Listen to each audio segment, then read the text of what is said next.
acontece? Então, o facto de estar no meio mais pequeno não quer dizer que, se nós quisermos, não se abram as possibilidades. Ou seja, nós não temos nenhuma culpa daquilo que fazem de nós. O meu pai teve, que eu ainda não vos disse isso, na televisão deu, batia-me, dava-me maus tratos, passávamos fome, íamos descalços para a escola, eu dormia, nós fomos 14, depois passámos a 9, tínhamos uma casa mais pequenina que isto, o meu pai dormia ali com um lençol, um cobertor a fazer de porta, nós dormíamos 2 para baixo, 2 para cima, os colchões, como éramos pessoas que levávamos muita tareia, mas havíamos maus tratos, os pais batiam, estava bêbado, e nós fazíamos xixi na cama, muitas vezes até por medo. E então o colchão ficava cheio de xixi, e o que é que nós fazíamos? Ele era de palha, tinha uma abertura ao meio, nós tirávamos a palha, punhamos a secar, tornávamos a encher, andávamos com pulgas, com percebeiros, vocês nem sabem o que é isso, há um bichinho redondo, andávamos sempre todas parasitadas, mas repare, não morri, aquilo que sobrou aquilo que vocês veem aqui. Uma mulher que não tem medo de nada e acredita sempre que é possível, porque eu queria que fosse. Eu não tenho nenhuma culpa do que o meu pai e a minha mãe fizeram de mim. Aí eu não sou culpada. Mas há uma culpa que eu já tenho. É continuar a ser aquilo que o meu pai fez de mim e a minha mãe. Quando eu tenho consciência, e comecei a tê-la por volta dos 13, 14 anos, quando eu já tive que definir o que eu queria da vida. Aliás, eu comecei a tê-la mais cedo, por volta dos 11, que eu vou-vos dizer como é que eu fui ao Foi esse programa que viu, que a minha vida realmente não deu um filme, até na televisão, que chamava Às vezes. E o que é que acontece? Eu, quando começo a pensar, diz assim, meu pai fez daqui o quê? Meu pai é sapateiro, sai da fábrica, gasta o dinheiro, desde a fábrica até casa já está o dinheiro gasto nas tabernas todas, porque para cá é uma de cada lado, depois no outro dia é uma toda seguida. Minha mãe vai para o campo, mas era. Meu pai vai para o campo, coitada, vai para o campo para governar esta onda, deixa-me aqui. Agora é assim, é isto que eu quero? Não, eu não quero. E numa altura, reparem que eu tenho 57 anos, tenho já um filho, com 37 anos, já sou avó. Quando na altura era tradição, quando a tradição já não é o que era, e só é se nós quisermos. Quando a tradição era, na minha aldeia, como ainda deve ser em aldeias daqui, passar 35 anos, mas hoje muito mais daqui, o papel da mulher era, ela nascia, alguns pais deixavam os filhos ir para a escola, as filhas, que as filhas normalmente não iam, as filhas não iam, ficavam a lutar, o rapaz é que ia. Mas pronto, meu pai, por acaso, nesse aspecto deixou-nos ir, tínhamos uma professora maravilhosa e toda a minha aldeia, por acaso, foi uma professora, tivemos essa sorte de tomar conta daquele aglomerado e quase todas as moças da minha idade sabiam ler e escrever. Ora, quando, digamos, as meninas estavam fadadas para quê? Para serem prendadas, que era, aprendiam a bordar, bordavam lá um enxoval, aprendiam a cozinhar, faziam lá um enxovalzinho, e quando estavam aí na casa dos 16, 17 anos, casavam-se, tinham meia dúzia de filhos, porque, claro, pílula e contraceptivos nem havia, porque era pecado, não era? Era pecado, a mulher casava lá para a contracepção, era pecado. Não havia a informação que vocês hoje têm, e todos temos, e então, a partir daí, era uma carta fechada, era um jogo. Ou ela dava realmente com um bom marido, que lhe batia menos, porque fazia parte da tradição também, e algumas professoras que guardam-se isso nas aldeias, lhe batia menos, tinha sorte, ou então tinha a infelicidade de ter um marido como eu tive, porque a minha mãe teve um pai. Como a minha mãe teve, eu tive um pai. E então aí, pronto, no fim, o que é que acontecia? Vinham os netitos, vinham tudo, depois o velhote lá deixava de ter força para lhe bater, depois morria e pronto, acabou-se a vida. E acabava-se aí, não havia mais nada. Então, eu não queria isso para mim, ou seja, isso foi para a qual o meu pai e a minha mãe e toda a comunidade me criaram, para a qual a tradição, e é isso, se vocês querem ser empresários, têm de resistir, isso é bastante importante. Eu dou formação na área comportamental e fiz sempre isso. É assim, isso foi o que o meu pai queria, fez isso, até uma certa idade ele fez isso, não é? Nós não temos autonomia. Mas há uma altura que eu disse, não, eu não quero. Agora imaginem, a tradição era essa. E haver uma miúda com 11 anos que disse, quando eu for grande, nenhum homem me vai bater e eu só vou ter um filho. Reparem, eu tinha 11 anos. Pronto, já não fiz a comunhão solene. Porque alguém que se atreve, eu não fiz mesmo porque o meu pai não deixou. Alguém que se atreve a dizer há 35 anos, mulher, de que não vai levar de marido, porque senão foge, que era logo o que eu dizia. E que só vai ter um filho, ia contra a lei de Deus, contra a tradição, que as mulheres que não tivessem ter muitos filhos é que estava a dar. Reparem que isso era um sacrilégio. E então eu decidi, ora, isto não é para mim. Eu vou usufruir disto o máximo, e então usufruir realmente o máximo, que foi, não havia escolas como hoje, havia a telescola, que era pela televisão. Eu matei-me, esfolei-me ali a estudar. Eu quando chegava, eu tirava apontamento do professor para lá, eu quase que nem sei que não ganhei 12 tempos, nem cá, eu ali a escrever para perceber. Ter a admissão, que era, digamos, havia a primeira, a segunda, a terceira e a quarta classe, fazíamos um exame, né? E depois havia a admissão, ou então a telescola para a interioridade, que substituía a admissão. Já dava assim um estatuto, porque numa terra que não se sabia já me dava acesso a ser empregado no escritório.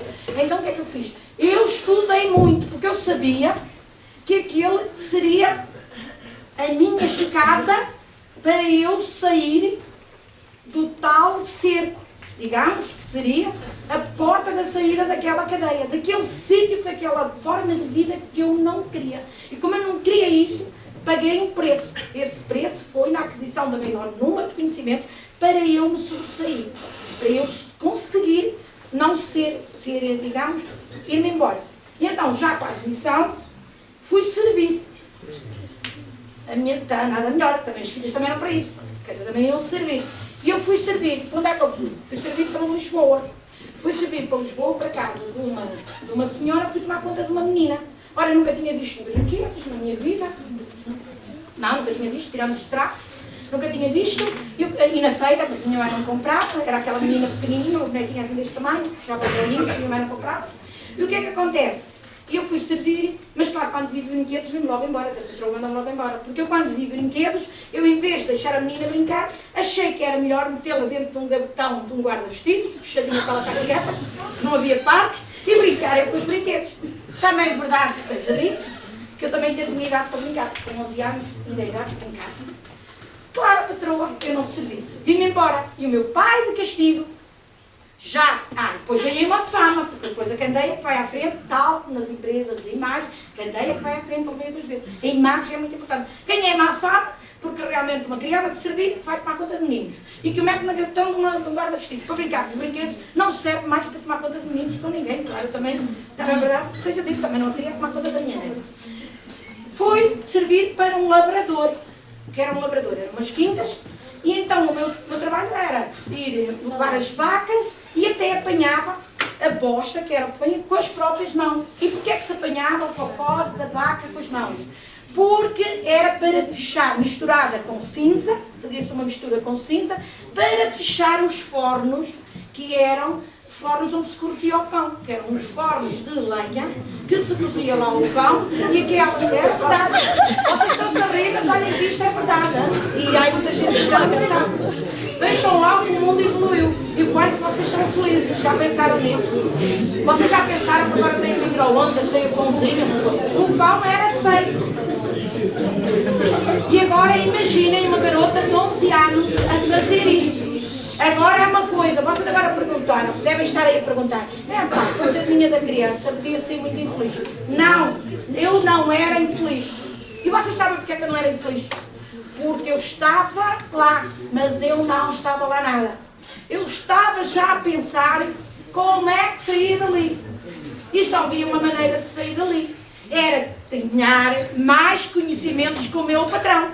Se eu tivesse mais conhecimentos com o meu patrão, ele ia ter que reconhecer o meu. Então, o que é que eu fiz? Comecei a estudar. E então tirei o primeiro e o segundo ano. Chamava-se primeiro e segundo ano. Agora é assim, vocês imaginem. E então eu tinha que fugir, sem o patrão dado por ela. Arrumava-se as vaquinhas, dava-se o feno às vacas e no fim ia-se dormir. Eu entrava por um lado, saía lá para o outro. E fui-me matricular lá numa escola, eu ia lá para o meio dos campos, lá tinha medo que me fartava, de inverno era horrível. E quando deram por ela, eu fui a Felgueiras fazer um exame do primeiro e do segundo ano. Ora, é óbvio, com o primeiro e o segundo ano, eu já dava uma escriturária para uma fábrica e foi o que aconteceu. Eu tiro belíssimas notas, Tem lá está outra vez os professores. O quanto importante, hoje os professores, não é para estar numa escola que digo isto, que eu digo isto sempre. Os professores hoje estão muito subaproveitados. Eles têm todos uma função social. Na minha vida foi muito importante. Outra vez uma professora de francês, que não havia inglês naquela altura, no primeiro e secundário, os mais antigos professores que estão aqui, recordam-se disso. Era francês. A minha professora de francês, ainda vou dizer a nota que eu tive de francês, que ia para o sexto ano. Nunca aconteceu, teve fixada lá na escola, porque foi uma nota que rebentou a escala. Vocês já vão ver, que é muito importante a nota que eu tive. Para vocês verem, só para vocês verem que os insucessos, as quedas, não quer dizer que se perder uma batalha não se ganha guerra. E então esta professora apostou em mim. E então sabe qual foi a minha nota? A minha nota foi 0,0. Eu ainda hoje já tirei meia dúzia de cursos de inglês, não sei falar inglês. Tirei, e nessa altura também não dou nada para o curso. Não consigo, não entendo com aquela coisa.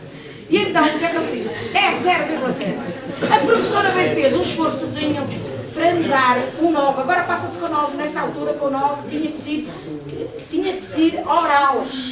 E eu fui oral, cadeira, ainda cheguei, era pior, sempre os 40, disseram, por oral, então é que não me safei mesmo, ainda mais meio. Então, como nunca tinha acontecido na escola, alguém tinha 0,0, a fixaram lá na escola, e teve lá fixado a nota mais bizarra que tinha havido. Mas vocês pensam que eu disse assim, não estudo mais, não senhor. Então essa professora fez o seguinte, disse, Anita, ela estava a dizer, Anita, tu vais conseguir, vamos fazer assim. Tu, quando estiveres lá no tempo, vens aqui e eu vou-te preparar para a segunda chamada que era em setembro. Eu fui em setembro e passei com 14. Agora, vocês dizem, foi difícil, foi. Eu cheguei lá, tão segura, que aquilo olha, até concluiu. Claro, o texto também era, eu tinha estudado muito bem o texto, se calhar também, vamos dizer, professora, se calhar também teve ajuda, porque era a única disciplina que eu realmente não era forte. E a partir daí, eu já não apanhei mais cocó de vaca, nem de boi. Porquê? Porque aí que eu fui a Felgueiras, eu fui 12º ano, com as professoras a admirar-me, que viram o meu empenhamento, viram a minha força, viram a força que eu tinha de quebrar com aquelas tradições, elas também se sentiram na obrigação de me ajudar. Quer dizer, porque elas viram que eu queria esforço, agora ajudar a mulher também não desanima. Mas ao verem que eu tinha essa força, e então eu fui para uma fábrica de meias. Pronto, eu sou de uma zona bem industrial, e pronto, passei a ser uma mulher, já uma escriturária, eu era uma escriturária. Quer dizer, já era um status, já escrevia as cartas para a Previdência, já na missa, já não ficava lá atrás, já vinha lá para o lado do Senhor Prior, quer dizer, já era uma pessoa importante. Mas mesmo assim, ainda não era bem aquilo que eu queria. Porque eu achava que valia mais. Achava que se há pessoas que derem mais de 5 escriturárias de uma fábricazinha de meias, que por acaso era uma fábricazinha, era uma fábrica cá embaixo, numa moradia, como há no norte, fabriquetas cá embaixo, as pessoas vinham por cima, e eu queria ser cabeleireira. Você agora pode dizer, mas que raio, tanta profissão. E então o que eu fiz ao ser cabeleireira? Porque fui aprender cabeleireiro. E lá comecei outra vez de baixo. E trabalhei com um grande homem, que se chama António Variações. Aliás, na televisão, há dias eu estive lá, não sei se algum de vocês viu, com o Nuno Graciano, alguém viu? Viram na televisão? Estive com o Nuno Graciano em homenagem ao Variações. E então o Variações era um ser fenomenal. Era uma pessoa também que não estava lá para tradições. Achava que ele tinha que ser ele próprio, ainda bem, porque ele morreu cedo, teve a audácia de ser ele próprio. E então aí, pronto, comecei a fazer o quê? A varrer os cabelos, e aí buscar os galões para as senhoras, que não era galões, era meia de leite, e os queques e os pasteizinhos, lá voltei outra vez para Lisboa, para um cabeleireiro. E dormia na casa da patroa, então era meia mulher a dias, meia cabeleireira. Arrumava a casa da patroa, não era? Fazia as camas, arrumava a casa e tal. E depois o tempo que sobrava descia para o cabeleireiro, para fazer os recadinhos. Claro, voltei a estar atenta, não é? Lá está, com um esforço. Ocupar o meu tempo outra vez para investir em mim, para subir. Ora, então haviam lá senhoras muito importantes, era a ERA, trabalhei na Bernstein, trabalhei na ERA, fui mais tarde uma das tintureiras mais bem pagas da ERA, por isso é que eu escolhi no programa, porque estavam lá testemunhos dessa época. E o que é que acontece? Havia lá pessoas, já lá havia a provedora, já havia uma mulher como provedora das misericórdias. E então ela também era cliente lá, E eu comecei-me a informar, havia uns cursinhos de formação profissional numa Santa Casa da Misericórdia, eu comecei a ver que lá também davam alimentação, passei a guardar o dinheirinho, porque o aforro é muito importante para comer, gastar muito, nunca se deve gastar tudo, deve-se ter sempre alguma coisa. E então passei a comer à Santa Casa da Misericórdia e montei o meu próprio cabeleireiro. Pronto, na Almirante Reis, no número 89. E tive um bom cabeleireiro. Entretanto, eu decidi vir para a Figueira quando o meu filho chegou à adolescente. Entretanto, eu fui mãe, inconscientemente. Porquê? Mas hoje, pronto, é o meu braço direito, mas realmente, talvez até ainda tivesse ido mais longe. Fui mãe quando não devia. Fui mãe sozinha, que é complicado. Muitas vezes tive que dar uma imagem ao meu filho, por muito amor que lhe tinha, que era o maior tirado, porque eu fazer em mim, a minha experiência tinha mostrado que valia mais ele chorar hoje do que vir a chorar amanhã, que se ele chorasse naquela altura, amanhã estava-se a rir, que é o que está a acontecer agora. Ele agora ri-se, porque tem uma vida muito boa. E, aliás, ele escreveu um livro que se chama A Caminho de Coisa Nenhuma, da Minerva, que ele explica exatamente esse processo, essa relação que fica. E eu às vezes gostava, mas antes queria, sim, é que ser ele a chorar, que eu fiz chorar, era diferente de ser a sociedade a fazê-lo chorar. Porque eu